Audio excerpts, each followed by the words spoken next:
Hello guys, this is Christoph with Pro Guides, and today we're going to be analyzing a Jensen gameplay in his solo queue game against a formidable opponent in Froggen.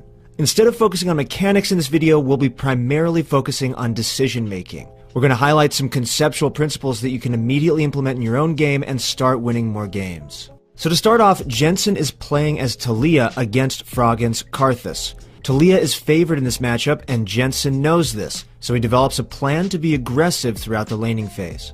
In most mid-lane matchups, you see both players start fighting for lane priority by shoving the lane. Both of these champions have high level 1 pushing power, and the reason why you want to push the lane in the beginning is because you want more playmaking options, such as roaming or placing wards. And so that's exactly what Karthus ends up doing. Karthus wins the level 1 shove and immediately goes to ward on the side that his jungler is currently on.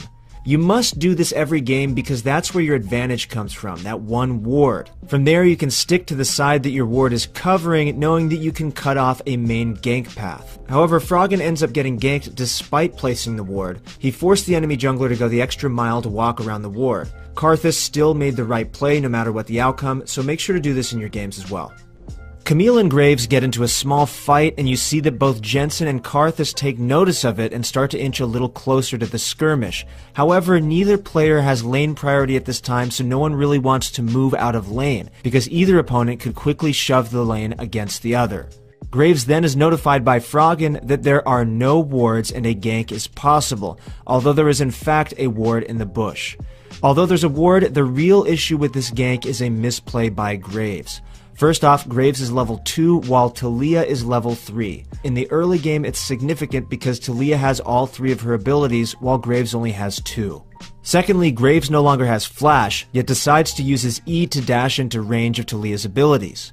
Now here's what you can do when you see someone misplay like the Graves here. You should take your time with your abilities. Jensen doesn't open up with his W, which a lot of low elo players do. Instead, he uses his E to slow Graves, which enables a much easier time landing the W. Take this into consideration when playing any champion in League. You never have to open up with your home run ability. Be patient and use your best abilities when the time presents itself. And also use slows to land higher priority abilities like your W. Jensen's jungler knows Karthus has no flash and that Jensen has enough health to get a kill on Karthus. So Jensen positions himself toward the right of the lane to force Karthus to Camille's side. Karthus has to move this way because he has to avoid Taliyah's zone of influence or kill pressure range. Make sure when you're playing as mid lane to always know what side your jungler is on and pressure your enemy to that side of the lane, especially when you have a lot of kill pressure like Jensen does with Taliyah.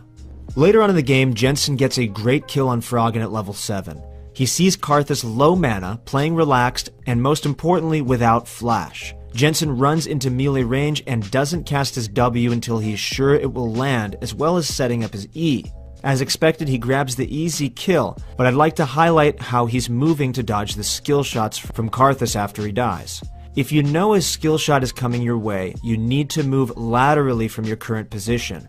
Your opponent will most likely throw it right on top of you where you are currently, so stepping to the side is very important. You can see Jensen move at the last second to dodge the abilities and barely survives.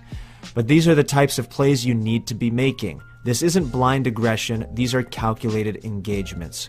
He knows that he will win this all-in fight. He knows his limits. You might not be able to net the kill like Jensen every time, but you're practicing and making the right moves to improve by knowing your limits and taking engagements that you know you can win. If you have an advantage, look to be the aggressor and force your opponent to react to you.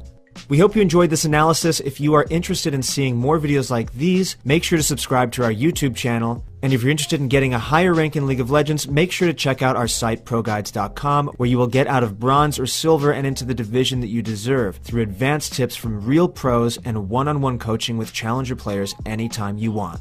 Thanks for watching, and I'll see you in the next video.